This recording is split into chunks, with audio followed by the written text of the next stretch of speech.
And your Sunday night, that means we got about 10 minutes before we close shop on this Sunday. Mother's Day here in 2016. Trey Harris, Calvin Johnson, and Calvin's grandmother is on board with us, Mary Johnson. We're calling her Granny till 7. You can be Granny forever. Sure, yeah. Right?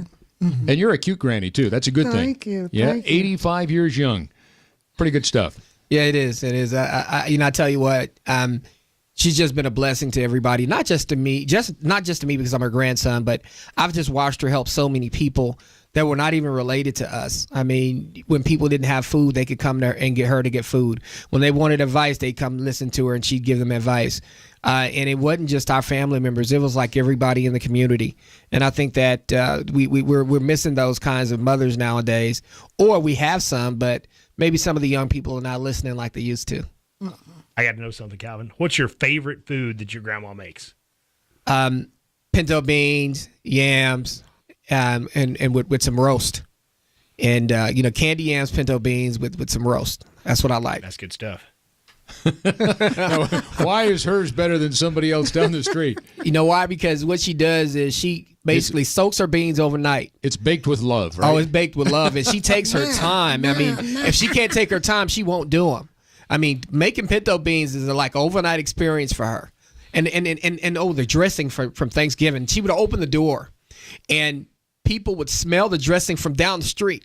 And so she always had to make 2 pans because people would come knock on the door wanting some dressing because that spice would come out of the doors, and people would smell it. She was a cook at a cafe when she met my grandfather. So she's been cooking for forever, so she knows what she's doing. Now, Trey and I would like to know, Granny, is there a story that you could tell us? I'm pointing over there. I want to know if Calvin's got some ghosts in the closet. Is there a funny story or something when he was a little guy that you say, you won't believe, I remember when so-and-so took place? Oh, yes. I'm gonna tell you. All right, we're getting some ammo. We're going to hide under the this. bed. When I hid under the bed and tried to wait out a whooping and it didn't work. Let's hear the I'm gonna tell story. you what, Callie, when he was a little boy, he used to love to do it. It's cuss.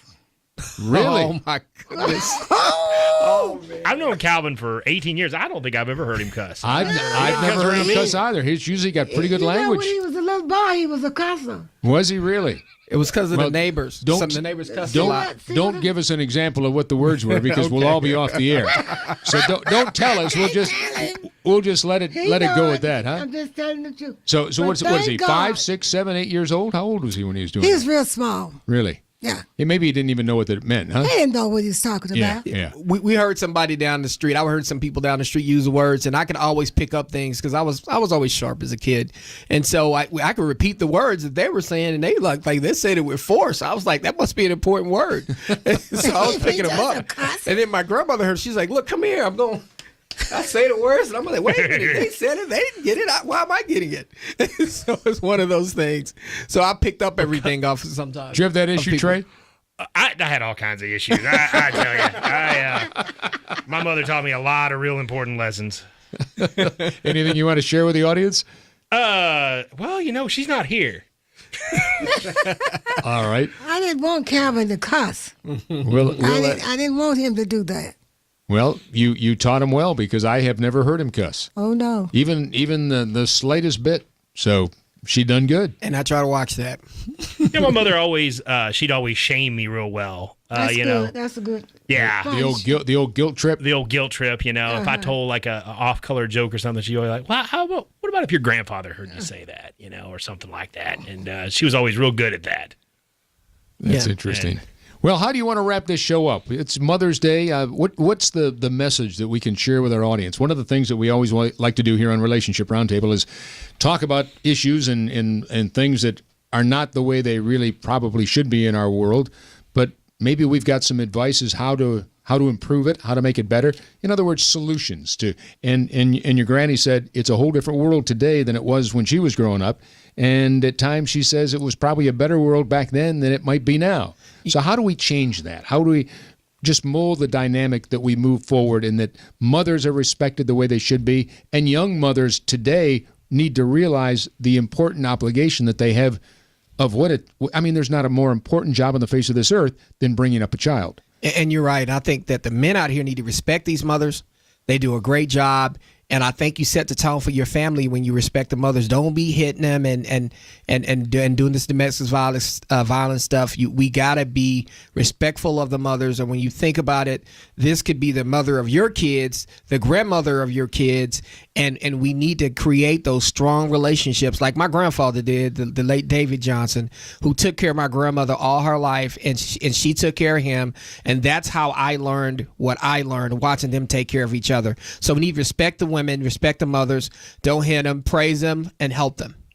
Trey, how about you? Closing thought? Learn from the older folks. I've learned a lot just sitting here talking to Granny. I mean, listen to what they have to say. They've lived a lot more life than you have. They've seen things that you haven't seen. You need to sit down and talk to them and learn from them, because I guarantee you, Granny has seen things that I've never seen. She's experienced things I've never experienced, and we can learn from that, and that helps us move on. And I think you're spot on, Trey, because there's a lot to be said for wisdom. And this young lady here of 85 years probably has more than most of us put together. How about it, Granny? We've got about a minute left. What would you like to tell us? We've enjoyed having you on the air. I want you to know that. Have you had fun? I have had fun, very good fun. Have you? Oh, yes, I have. And what did you learn? What are you going to take away from this when you tell your friends about being on the radio? What are you going to tell them?